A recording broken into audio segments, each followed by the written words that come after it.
ગુજરાત સરકારની તિજોરી હોય કે ભારત સરકારની તિજોરી હોય, એમાં તમારા માનીતા 5-25 ઉદ્યોગપતિઓનો જ અધિકાર છે કે મારા ગુજરાતના ખેડૂત, સાગર ખેડૂત, મજૂર, ભાગ્યા મજૂરનો પણ ક્યાંક નાનો મોટો અધિકાર છે.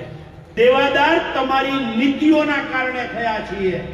જે અમારો હક હતો પાક વીમો, આ પાક વીમા યોજના તમે બંધ કરી છે, અને તમે બંધ કરી એટલે આજે અમારે જે અમે હકથી હાઈકોર્ટમાં જઈ અને તમારી કંપનીઓની આંખમાં આંખ નાખીને કહેતા હતા કે અમારે અહીંયા 80% પાક નુકસાન થયું છે ને પાક વીમો આપવો પડશે. આજની આ કિસાન આક્રોશ યાત્રામાં મંચસ્થ પ્રદેશ કોંગ્રેસ સમિતિના આદરણીય પ્રમુખ અમિતભાઈ ચાવડા અને મંચસ્થ તમામ આગેવાનો અને આપ સૌ અત્યારે કમોસમી વરસાદમાં વરાપ વચ્ચે તમારા ખેતરમાં તમારા હૃદય સમાન જે પાથરાઓને ઉથલાવવાના હતા એ મૂકીને પણ તમે આવ્યા છો એવા મારા તમામ ખેડૂત ભાઈઓ મિત્રો, મારે આજે સોમનાથ દાદાના સાનિધ્યમાંથી રાજ્ય સરકાર અને કેન્દ્ર સરકારને એક સવાલ કરવો છે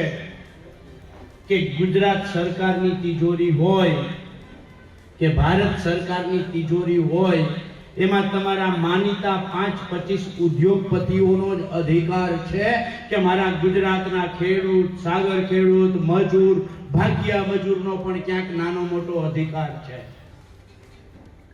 જો આ ખેડૂતોનો અધિકાર હોય, જો સાગર ખેડૂતનો અધિકાર હોય, આ મજૂરોનો અધિકાર હોય, આ ભાગ્યા ખેડૂતનો અધિકાર હોય, તો તમે 5-25 ઉદ્યોગપતિઓના 25 લાખ કરોડ રૂપિયા રાઇટ ઓફ અથવા તો માફ કરો છો, ત્યારે મારા ગુજરાતના ભાગ્યા ખેડૂત, સાગર ખેડૂત, માલધારી અને ખેડૂતો, મજૂરો ના 4 કરોડ પરિવાર થાય છે.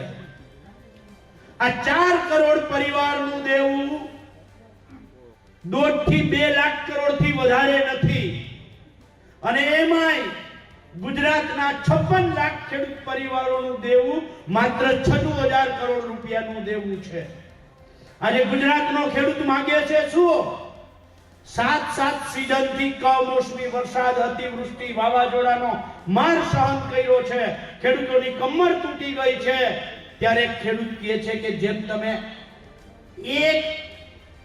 એક માત્ર અદાણીને, એક માત્ર LIC ને કહીને 33,000 કરોડ રૂપિયા જો આપી શકતા હો, તો 56 લાખ ખેડૂત પરિવારોને 96,000 કરોડ રૂપિયા ન આપી શકો તમે? અને મેં શું કામ માંગીએ છીએ? દેવાદાર તમારી નીતિઓના કારણે થયા છીએ. જે અમારો હક હતો પાક વીમો, આ પાક વીમા યોજના તમે બંધ કરી છે, અને તમે બંધ કરી એટલે આજે અમારે જે અમે હકથી હાઈકોર્ટમાં જઈ અને તમારી કંપનીઓની આંખમાં આંખ નાખીને કહેતા હતા કે અમારે અહીંયા 80% પાક નુકસાન થયું છે ને પાક વીમો આપવો પડશે. હું ગીર સોમનાથ જિલ્લાના ખેડૂતોને 2019 નું યાદ કરાવવા માંગુ છું કે 2019 નો પાક વીમો હાઈકોર્ટમાં લડી અને લીધો છે. જો પાક વીમા યોજના હોત તો ખેડૂત આજે નિરાધાર ના થયો હોત, સરકાર ઉપર માત્ર આધારિત ન થયો હોત.